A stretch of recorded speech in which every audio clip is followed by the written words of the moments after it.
Hi, this is Wasabi. Welcome back to the channel.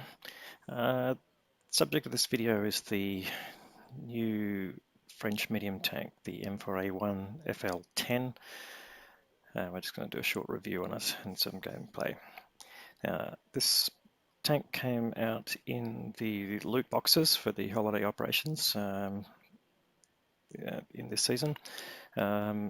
I believe it was shown in the console version previously, but yeah, it's now in the PC version. Now, as you can see, the base hull is the M4A1 Sherman hull. You can see a very familiar outline there, but the turret is the AMX 13 series turret with the auto loader. So we'll just go over the characteristics of the tank. So first of all, in terms of equipment, running vents, the improved rotation module, and also optics. Picked the improved rotation module because you can't mount vertical stabilizers on this particular turret. If you have the like a poor man's vert stab, but it also improves your hull rotation and your turret traverse speeds. So in context of the equipment choices, we've got vents in the primary slot, which gives us a slight extra boost, and then we've also got optics. So I'm also running food, the strong coffee for the French tank, and standard med pack and repair kit. The crew that came with the tank was just a standard 100% trained crew, so I used crew books basically to give them their first skill. So you can see with the commander, I've just given him 6th Sense and put him on recon, and the gunner with snapshot and added repairs, and then smooth ride for the driver, which adds to the snapshot, and those add up with the IRM dispersion. So it gives you basically an extra, I think, 2.5 to 5%, depending on how complete each skill is. And then finally, the radio operator, giving him situational awareness to give extra view range, and then repairs as well, just starting the second skill there. So let's have a look at the firepower. It's got an average damage per shell of 135 with an average penetration of 148 millimeters. It is a 4-shot autoloader, and the reload time there with food is 16.33. Without food, it would be 17 seconds, so reasonable time there. So the overall rate of fire is 11.12, and obviously you can't mount a gun rammer with an auto reloader, so that's why we're going with food to give the extra benefit there. The ammunition choices, standard is armor piercing, so that gives our average penetration of 148, and then the premium round is armor piercing as well, with an average penetration of 186 and a shell velocity of 1160, but the standard round being, I think, 960 meters per second. HE penetration is 38, so not too bad actually, and that's why I've kept a few in there. Lighter skinned, particularly if you're in top tier, you'd be facing tier 4s, so it might be useful to have some HE shells there as well. But yeah, you will need your premium rounds if you're low tier and facing tier 8s, basically. So overall, gun traverse speed there, 44 degrees per minute, and as you can see, gun depression is only -6 degrees, so not fantastic gun depression there. Aim time 1.79, so I didn't believe that needed any additional equipment, so we're not mounting GLD. And the dispersion at 100 meters, 0.34, so a slight benefit there from the food and the vents, but it would be 0.36 meters otherwise.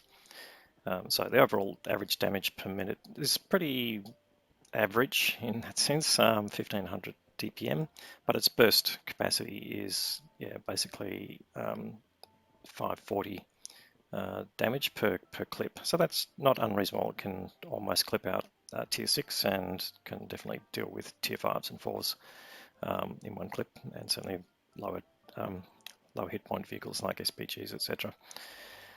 So let's go further on. In terms of hit points, you've got 810 hit points. The hull armor, very standard Sherman, so 51 millimeters on the front, 38 on the sides, and the turret armor 40 on the front and 20 on the sides and rear.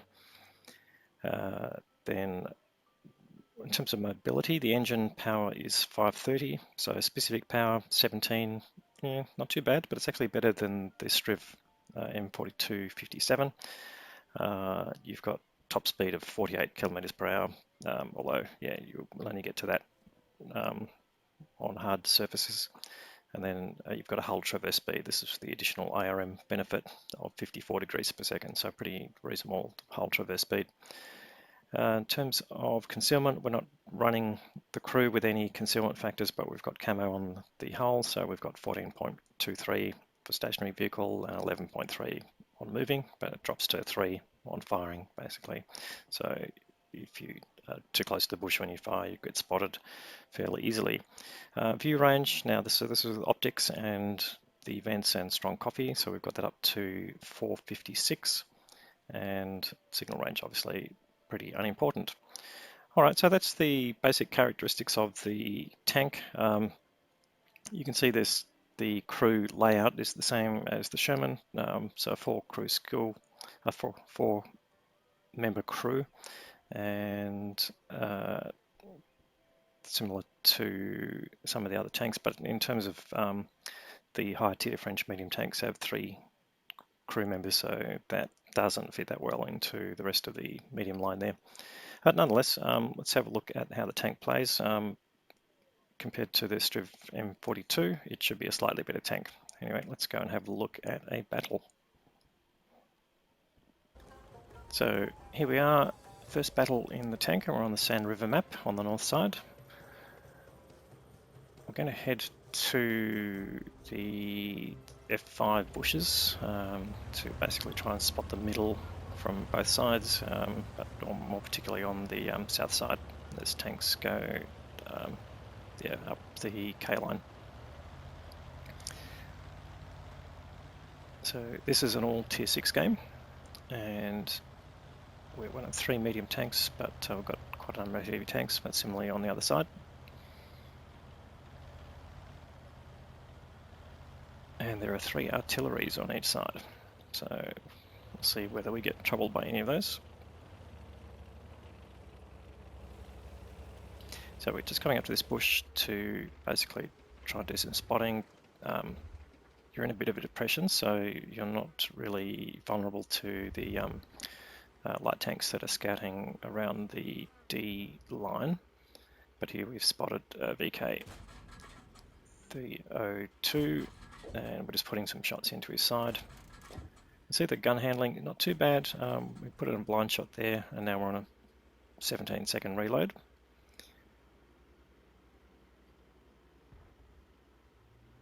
So we got basically 2 shots counted there, and small bit of assisted damage. We're just having a look there to see whether we've got any risk of these tanks in the centre. Just changing our position here slightly. Now there's a P43 BIS there as well. We'll just be careful. They do have pretty strong turret armour. Now we've found that VK's just come back into the middle there. Not really a wise thing to do. And we managed to clip him out there with 3 shots. Now we do get spotted there, so I was concerned by Artie, so pulling forward to this rock. And just waiting for a reload.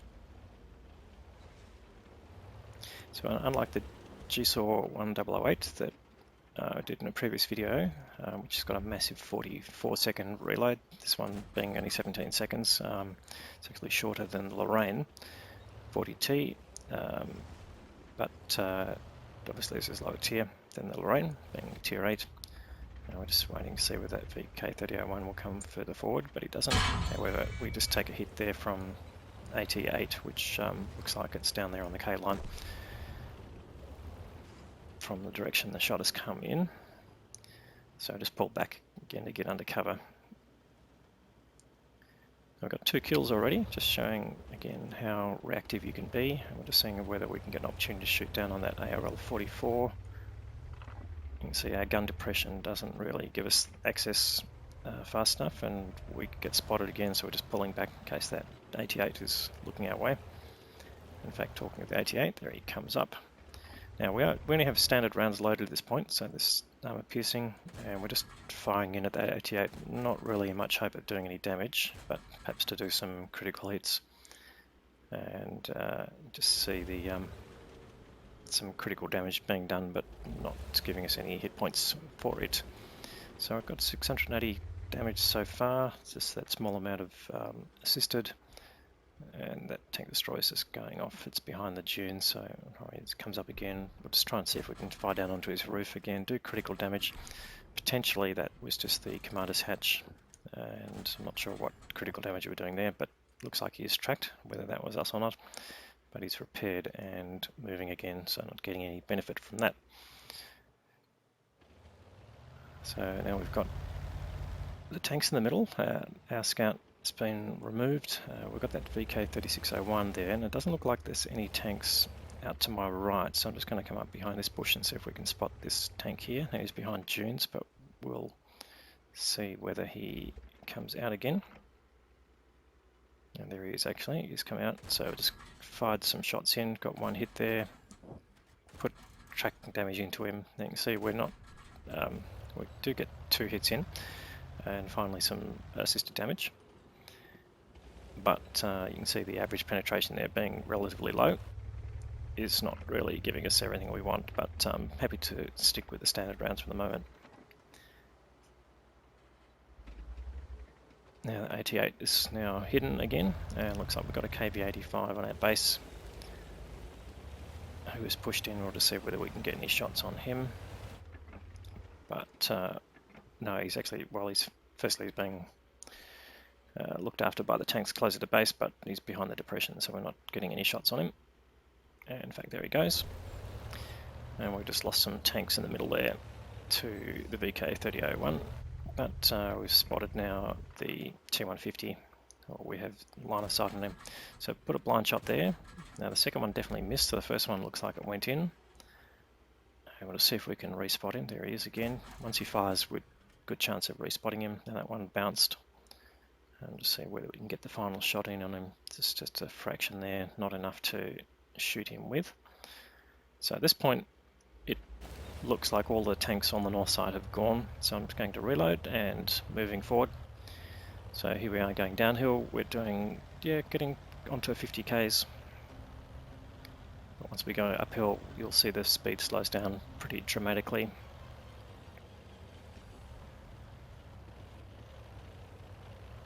So we're down to 30 Ks now. And going up, we're traversing the slope a little bit, but yeah, you can see 20 Ks to 15 going up steep slopes. Now we're just looking for shots down there, not seeing anything. ARL is down in the ditch, so we're not going to see him. Now we're just pushing up here to see whether we can capture anything from the artillery.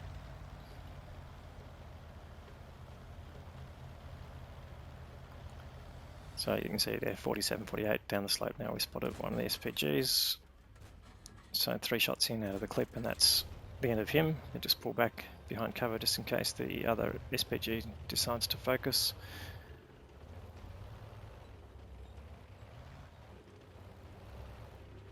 And we take a reload while we're doing that. So the 17 seconds reload, or 16.3 with the food, is working out pretty well. You're back in the action relatively quickly, and just on the move while we're waiting for that.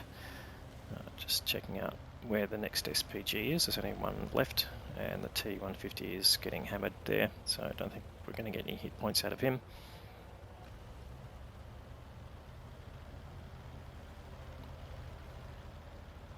And we're just seeing where the most likely spot is for the last SPG. In fact, there he is. So we just fire on the move there. You can see that didn't go in, and we fire for center of mass on the second shot, and that penetrates, and that's the game.